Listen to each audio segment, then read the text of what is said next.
Welcome to the deep dive.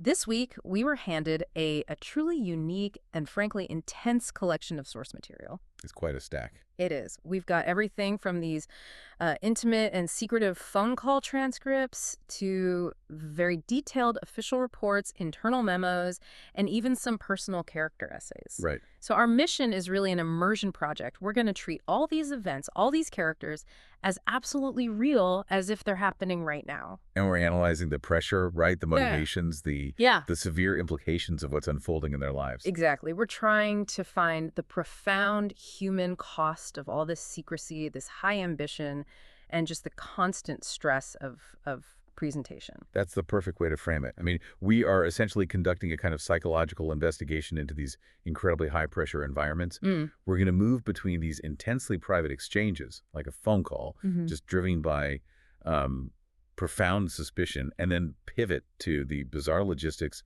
of an underground drug testing economy at an elite institution. They seem so different on the surface. They do, but the common denominator across all of it is the incredible pressure these individuals are under. It doesn't matter if it's from, environmental heat or institutional demands or just the deep, complex psychological strain of their own relationship. So we have to peel back the layers. We have to understand what they are all struggling so hard to hide. And we're jumping straight into the deep end with what might be the most uncomfortable 4 minutes of conversation we've ever analyzed. It's a deeply strange and disturbing phone call between two brothers, Hal and Orrin. Okay. Hal has just gotten back to his room. He drops his gear bag, gets his room key from around his neck, and then he hears the phone ringing. So the scene setting is immediately strange. Hal answers the phone. And it's Orrin's phone, not even his own. Right. Orrin's phone, which is visually notable because it has this transparent plastic casing, so you can see all the mechanical guts inside. Such a strange detail. It's like the phone itself has no secrets. But the people using it do. And Hal answers so curtly, just, and that's all it takes. The tension is it's set. Not just for the call, but you feel it's for the entire relationship. Oh, absolutely. The conversation is accusatory from the very first syllable. It really is. Orrin just jumps right in with this deeply confrontational question. He asks why he always gets the feeling he's interrupting him in the middle of some vigorous self-abuse session. It's so aggressive. And he cites Hal's multiple rings and what he calls a sweaty urgency in his voice.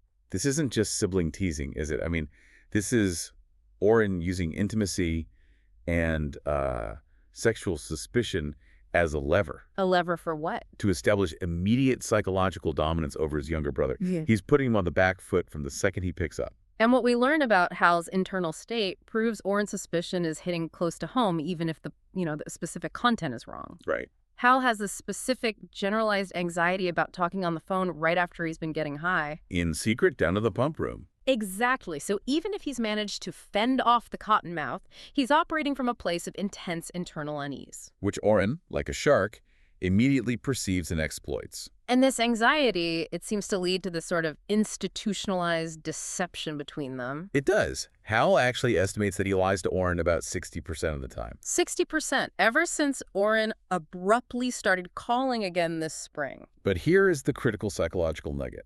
Hal notes, and this is a quote, he had no idea why he liked lying to Orrin on the phone so much. It's not just a tactic for evasion, then. It's a compulsion. It's a compulsion. It's a form of defense.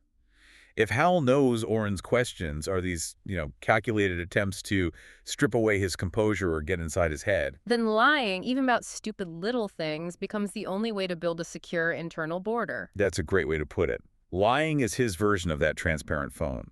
He's letting Orrin see the structure of a conversation, but the actual substance is completely manufactured by him. So he tries to anchor the call, create some stability.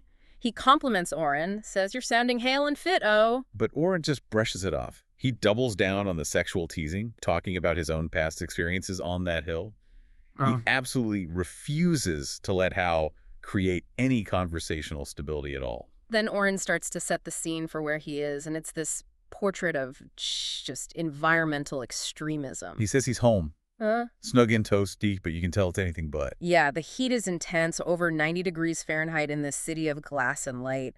He describes the air having a spilled fuel shimmer. Which we later learn is Phoenix, or as he calls it, Phoenician.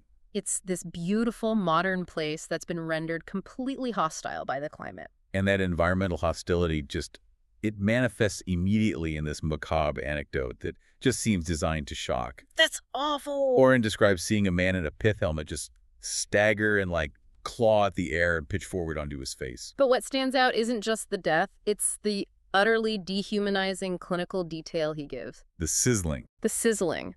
The man's face made a sizzling noise when it hit the pavement, like bacon caliber sizzling.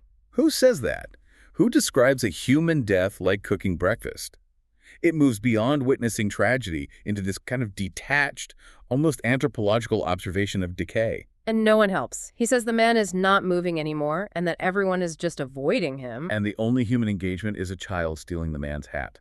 It's a society so desensitized by extremity that immediate death on the sidewalk is just treated as an embarrassing hot object to be avoided. So how does Hal process this? I mean, a normal person would offer sympathy or shock. He doesn't. Oren's story induces what's called a spell of involuted marijuana-type thinking in Hal. So his mind just goes sideways. Completely. It causes him to instantly question his own competence and intelligence, specifically about his SAT prep with his friend, Pemulus. That's a remarkable avoidance tactic.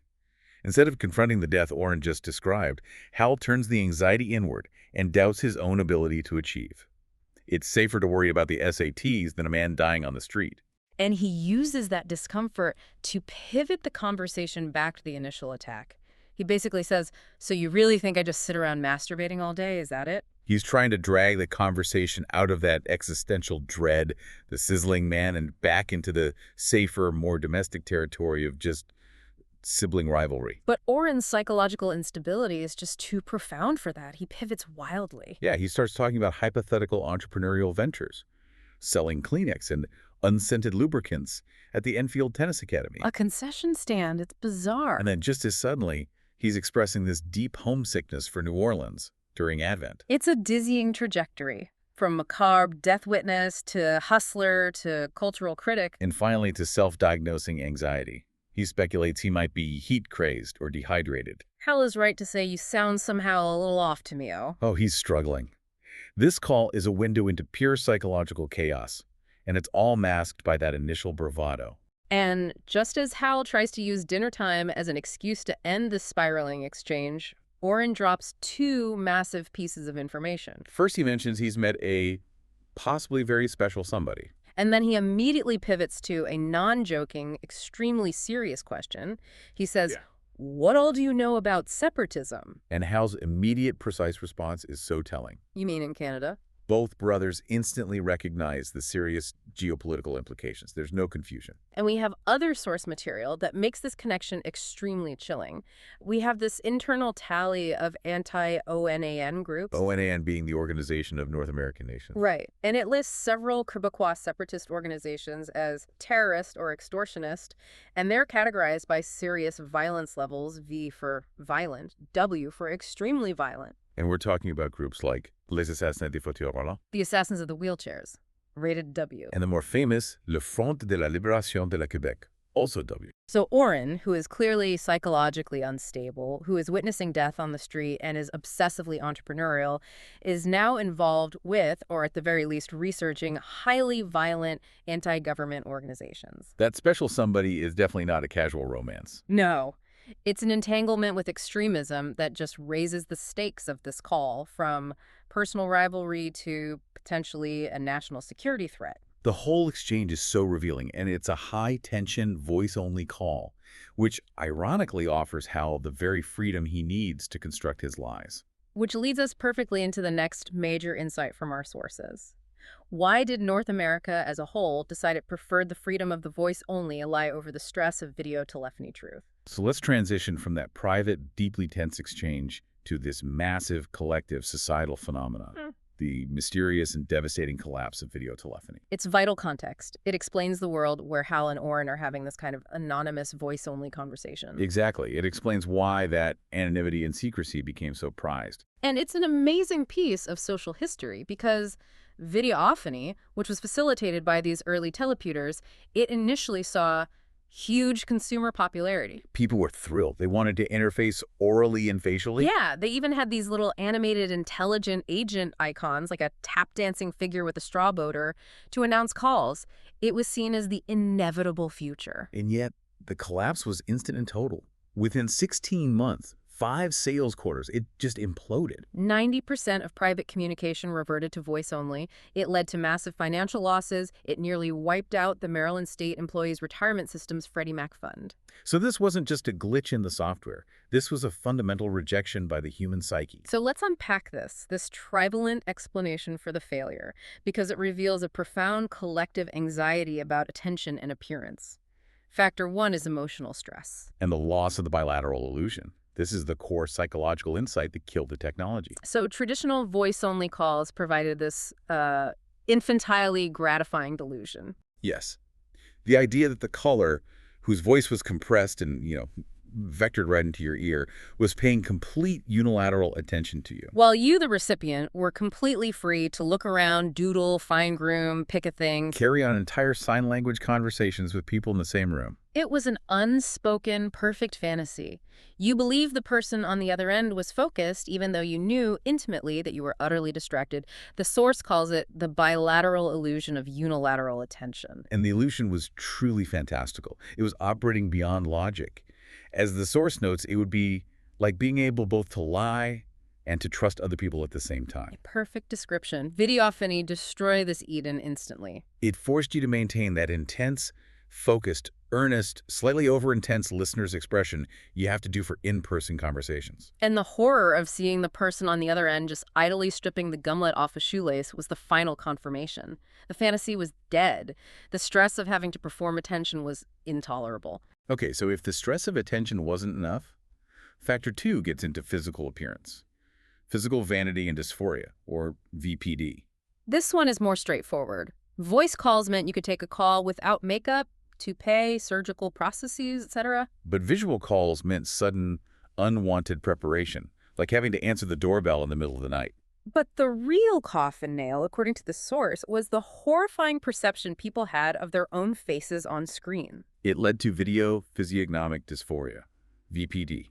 They didn't see themselves clearly. They saw a face that looked blurred and moist-looking. And evasive, furtive, untrustworthy, unlikable. It's the ultimate self-judgment. And the source gives this shocking specific detail.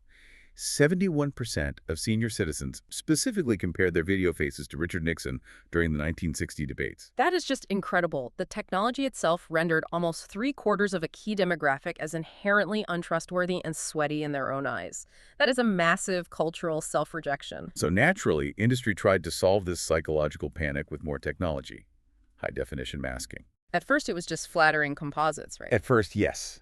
But it quickly evolved into actual polybutylene resin masks you'd wear on your head with Velcro straps, because people hated their own faces so much. And here's where the psychological spiral just accelerates. Because people found their real faces so deficient, they demanded masks that were undeniably better looking than they were in person.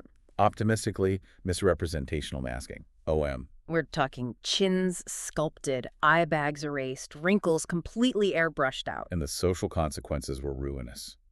The OMM masks created an impossible aesthetic standard.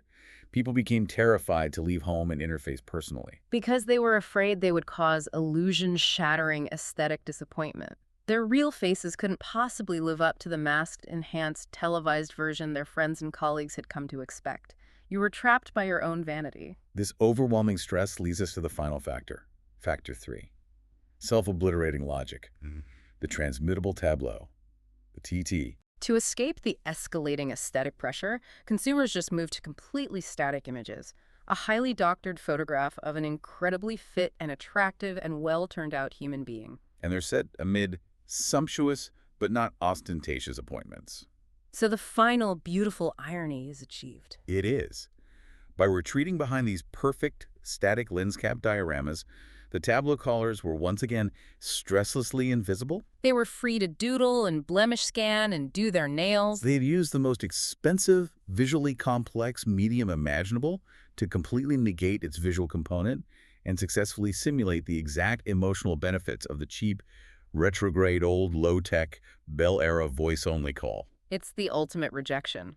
The North American population collectively decided that the stress of being seen or seeing themselves as distracted, untidy, or potentially Nixonian was simply too high a price to pay. So a return to oral-only telephony became a kind of status symbol of anti-vanity. The only people still using the video function were considered tacky and utterly lacking in self-awareness. They preferred the freedom of Hal's voice-only lie. So now we pivot from these society-wide psychological coping mechanisms to two specific, intensely pressurized institutional environments. And they couldn't be more different. One is built entirely on demanding absolute, painful surrender. And the other is a place where technological heroism is just violently defeated by public cynicism and misunderstanding.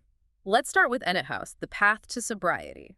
It was established in the year of the Whopper by this figure known only as the guy who didn't even use his first name.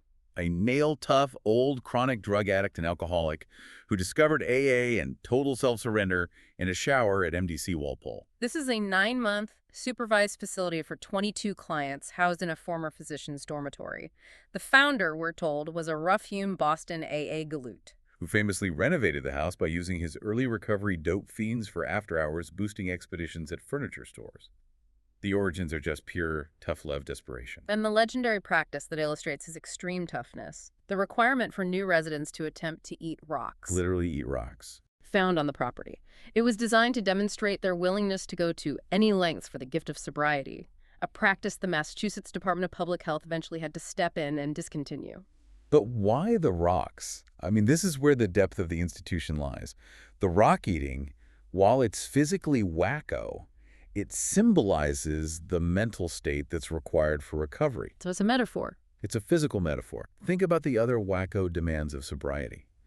When you are suffering debilitating withdrawal, when your pulse is pounding in your eyeballs, you have the shake so badly, you spatter paint the wall with coffee, you see life forms flickering in your peripheral vision, what are you told to do? You're told to make a gratitude list. Exactly. And that feels equally impossible and ridiculous as trying to chew feldspar. The rock eating is a blunt, literal demand for total painful surrender that mirrors the seemingly impossible, metaphorically painful demands of psychological and spiritual surrender. It sets the baseline, the desperation required to survive the institution. It does. And if that institutional toughness defines one reality, let's look at the external world's failure of empathy, highlighted by the Jarvik Nayak's heart tragedy. This is reported by a journalist named Helen Steepley, and it's the fate of the second North American citizen to receive a Jarvik Nayak's exterior artificial heart. A technological triumph for this 46-year-old Boston accountant. The heart was portably installed in a stylish Etienne Aigner purse. Right. With ventricular tubes running up to shunts in her arms, it allowed her to resume an active lifestyle. Technology had given her her life back. The crime happens while she's window shopping in Harvard Square.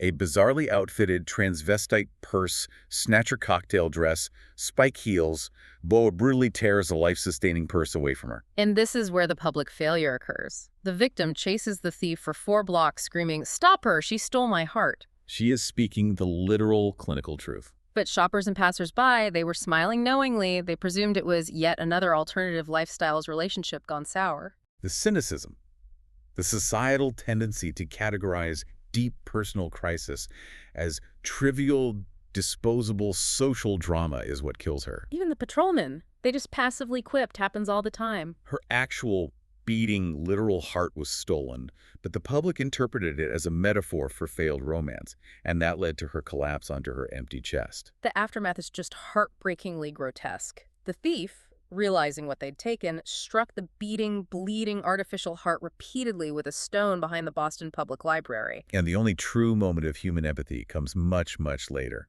The victim's brain was removed and dissected by a medical student who was so moved by the terse toe tag's account of her heartless fate that he temporarily couldn't physically use his power saw. It's a profound gap, isn't it, between the literal reality of an institution or the body and the public's ability to interpret and care about that reality. That cynical detachment that killed the accountant is the same cultural force that led everyone to reject video telephony because they were too vain or too distracted to cope with the truth. It is genuinely remarkable to transition from high medical tragedy to a 7th-grade essay, but how Incandenza's analysis of the American hero is. It's deeply predictive and highly relevant to the psychological world he and his brother inhabit. He's defining the societal template for survival. He is. He identifies this clear chronological shift in cultural value. First, he defines the classical modern hero of the BS 1970s, Chief Steve McGarrett of Hawaii Five-0.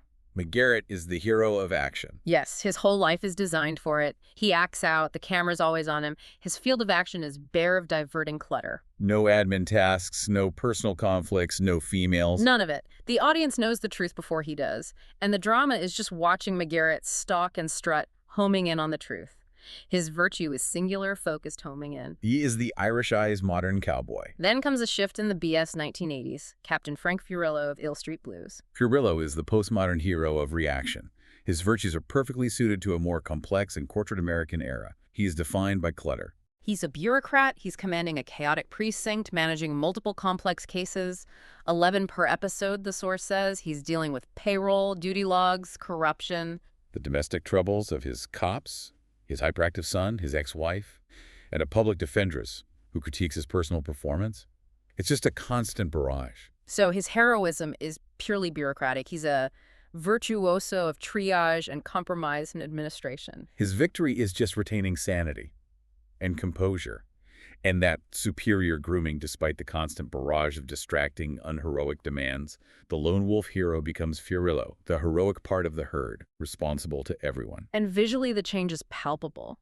McGarrett was filmed in close-up like romantic portraiture. But Fiorillo is rarely filmed tight. He's usually caught in a frenetic, moving pan, just always surrounded by chaos. The shift is from the jut-jawed hero of action to the mild-eyed hero of reaction, the man who manages complexity without breaking. Which brings us to Hal's unsupported conclusion, the one that only earned him a BB+ say. He predicts what comes next, after the stoic corporate hero. The catatonic hero. The catatonic hero. Why would a 7th grader, a highly competitive, high-functioning individual, predict total psychological withdrawal as the next logical step in heroism? Because Hal lives in the world of the hero of reaction. Exactly. He's the 6th best junior player on the continent, maintaining a perfect facade of composure while secretly getting high and lying to his brother. He is barely managing the clutter. So the catatonic hero is the ultimate escape valve for a society that demands impossible composure and performance. Hal predicts this hero will be beyond calm, divorced from all stimulus, carried here and there across sets by burly extras whose blood sings with retrograde amines. The action hero failed. The reaction hero burned out. So the only way to survive the pressure, the ONAN tests, the intense sibling rivalry, the expectation of being irrumpant, is to completely withdraw. Non-action is the only remaining defense. It's the final, tragic coping mechanism against a hyper-cluttered, demanding reality. If you can't trust yourself on a video call, if the public ignores real tragedy for social gossip, and if your brother is seeking involvement with violent terrorists, the only logical way to survive is to become divorced from all stimulus. Hal's prediction feels less like a theory and more like his psychological roadmap for avoiding his own collapse under the pressure he is currently lying to Oren about. So let's ground ourselves back in Hal's immediate high-pressure reality, the Enfield Tennis Academy, ETA. Where elite junior tennis requires a fully functional, inventive, underground economy centered entirely around one thing. Passing a drug test. Exactly. The institutional context creates the market. 4 times a year, ON880A, the juniors division, sends a specific toxicologist. Noted for her corn silk hair and button nose. To collect urine samples from all the top-ranked players. And the physical setup just underlines the institutional indifference to the students' dignity. They form these long co-ed lines trailing out of the locker rooms across the blue shag lobby right past the trophy cases. And the demand is huge. An impressive percentage of kids over 15 cannot pass the standard GCMS urine scan. This is where Michael Pemulis, the 17-year-old math genius and drug dealer, steps in as the quarterly urine vendor. He recognized the consistent, non-negotiable market need and brilliantly designed the supply chain. His product is clean urine, sold at $10 adjusted a cc. But the sourcing is genius. He collects and stashes the product over 3 months from the sub-10-year-old players. It's warm, pale, innocent, childish urine that is so pure it couldn't fail an Ovaltine scan. He is leveraging the complete innocence of the younger players to fuel the sophisticated deception of the older players. The vending operation itself is a piece of art. Pemulus and his cash flow manager, Trevor Axford, use an antique hot dog vendor's tub. Snagged from a Fenway Park Wienerman, complete with a Sox-colored strap, to maintain the temperature of their inventory. It's absurdly professional. And the slogans are darkly humorous. They add this layer of cynical marketing to the biological hustle. You're in trouble. You're in luck. Piping hot. And my favorite, the utterly non-threatening urine you'd be proud to take home and introduce to the folks. They dispense the product in conical-tipped Visine bottles, which are easily secreted to maintain plausible temperature until the test. But the logistics are complex. They need to clean and recycle hundreds of these containers. And this is where Hal's brother, Mario Incandenza, plays a key, if unwitting, role. Mario is tricked into leading this thumpingly weird game for the naiver donors who can find, boil, and box the most empty Visine bottles. And Mario's perfect for this because he has a mystical, intuitive knack for finding them in the dumpsters. And his emotional reward is simply the competitive success of finding the most. He's not in it for the money. The underground economy is so successful that the quarterly urine revenues literally pay for the registration and basic liability insurance on the used tow truck that Axford and Pemulus co-own with Hal and others. It's a vital, self-sustaining financial institution born entirely of institutional paranoia and student ingenuity. And Pemulus is a genius not just in logistics, but in paranoia and legal protection. He is nobody's fool and acutely fears the rat, the wiretap. So for calls regarding purchasing actual controlled substances, not the clean urine, he has this mandatory anti-entrapment protocol. He forces the customer to say the phrase, "Please commit a crime." To which Pemulus replies, "Gracious me and mine, a crime, you say." And the customer has to insist. The whole point of this theatrical exchange is absolute clarity. If authorities are listening, Pemulus is protected because the customer has insisted on the criminal act, shielding him from entrapment charges. It is the perfect, legally precise safeguard for a high-risk operation. And the professionalism extends to contingency planning for the female students, which is inherently more difficult because the square-faced nurse sometimes requires the stall door to be opened during production. So Pemulus, with help from a guy named Jim Struck, provides a small pamphlet detailing methods for dealing with this specific contingency. It's a complete, vertically integrated, paranoid, and brilliantly successful business model, thriving just beneath the polished exterior of this elite academy. This brings us to the three main figures operating within this pressure cooker: Hal, Pemulus, and Mario. They form this unusual and profoundly mutually dependent network where survival is just predicated on transactional support. Let's start with Michael Pemulus, the brilliant hustler. Scholarship student from Grim Alston, MA, an inner-city development program prodigy. His tennis talents are immense, phenomenally talented at net, a great offensive lob man, but he's perpetually about 2 steps too slow against high-level pace. He's cavalier about practice, but then transforms into a bundle of strangled nerves in tournaments, which significantly lowers his rank below his true ability. And that contradiction defines him. He holds the highest Stanford Binet test score of any kid ever, but he is currently on academic probation. His true gift is for math and hard science, but he has this congenital impatience with the referential murkiness and inelegance of verbal systems. He barely passes the academic requirements for the prestigious scholarship he holds. And here's a beautiful specific irony. Pemulus holds the Jainzo Incandenza Geometrical Optics Scholarship, which he keeps by just one dentodermal layer of overall GPA. He is financially sustained by the name of Hal and Orrin's late father, a genius whose system he barely scrapes through. His whole persona, wearing caps backward and these ironic t-shirts, it's all a front for this profound genius and deep academic anxiety. Then you have Hal Incandenza, the ascendant star. At 17, he is judged ex cathedra, the 4th best player under 18 in the USA, and 6th best on the continent. He has made a remarkable leap of exponents post-puberty, a time when such radical improvement is rare. Stitt, the coach, describes it as near Jay Wayne and show caliber. He's irrumpant. He's explosive in his rise. But his dependency is his weakness. Hal gets his clean urine gratis for free because Pemulus depends entirely on him for verbal academic support. Hal helps him pass Mrs. I's grammars and, critically, Soma Arlo Choav's literature of discipline. So their success is completely symbiotic. Hal's tennis career and his outward composure are maintained by the chemical safety net from Pemulus's urine. And Pemulus's intellectual career and his scholarship are maintained by the intellectual safety net of Hal's writing assistants. The high-stakes success of both boys is built on lies and mutual necessary deception. Which perfectly mirrors Hal's need to lie to Orin. It's the same pattern. And finally, there's Mario and Condenza, the filmmaker and friend. Physically challenged, unable to play tennis, he bunks with Hal by official fiat. And he's keenly interested in video and film cartridge production.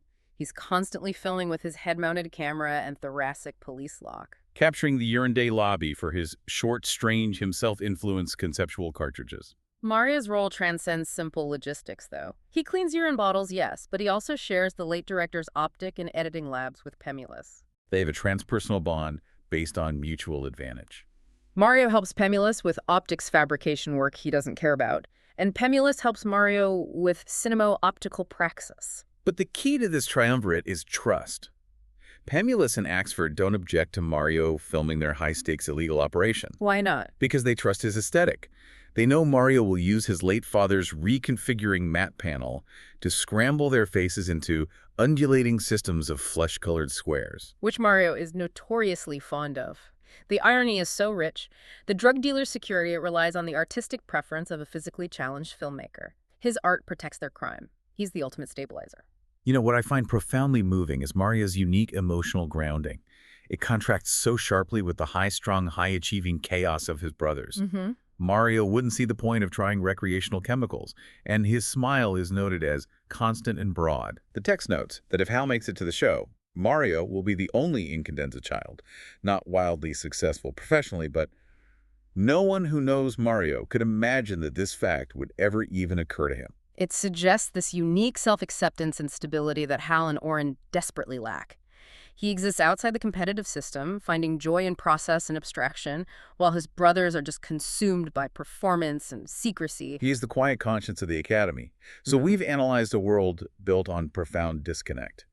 A society so vain, it collectively rejected communication because the resulting self-image that Nixonian face was just intolerable. A society so cynical, it saw a literal heart theft as a trivial relationship drama. Exactly. We've seen a world where the ultimate form of heroism is predicted to be catatonia, where the environment is so hostile it cooks people on the pavement. And where one brother is lying constantly while another is spiraling into geopolitical extremism.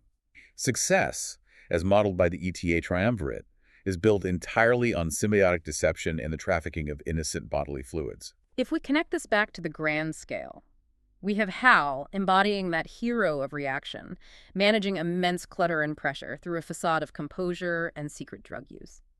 And he is predicted the catatonic hero, the ultimate, final withdrawal from all stimulus. The entire narrative path of these characters and institutions is a collective search for an escape hatch from immediate, unfiltered, and stressful reality. This raises a critical question for you, the listener. If the psychological cost of maintaining a public-facing self is so high that entire industries are designed to manage or conceal it, from high-definition masks to selling clean urine, how much energy are you expending every day just to maintain your own carefully constructed facade? And what secret, painful reality are you struggling to hide from the world right now? And let's bring it all crashing down with the final irony. The detailed account of Dwayne R. Glynn, the bricklayer. He tried to bypass the hard, collaborative work of lowering 900 kilograms of brick from the 6th floor all by himself. He used a pulley while standing on the ground, but he weighed only 75 kilograms. The sudden surprise of the weight lifting him instantly caused him to forget to let go of the rope, fracturing his skull and collarbone when he met the 900-kilogram barrel coming down near the 3rd floor. He was a system of physical failure designed by human impatience. He held on tightly as he crashed his hand into the pulley. But here's the brutal twist of fate. The barrel hit the ground, the bottom fell out, and now the empty barrel weighed only 30 kilograms. So Glynn, still holding on, began a rapid, uncontrolled descent, suffering 2 fractured ankles and lacerations when he met the now ascending 30-kilogram barrel again near the 3rd floor. So he's lying there, battered on the ground, and he finally regains his presence of mind after the second collision. But the very first action he takes after regaining his senses. He immediately loses it again and lets go of the rope. This action sets the empty 30-kilogram barrel on its final, unopposed collision course with his head. Again. How often do we think we have finally grasped control of a difficult situation? The stress, the lie, the pressure, only for the system we designed to ease the burden to immediately swing back and undo us. That final moment of recovery, only to immediately repeat the fatal mistake, is the ultimate illustration of how our attempts to escape difficulty often just set up the next inevitable and more painful collision.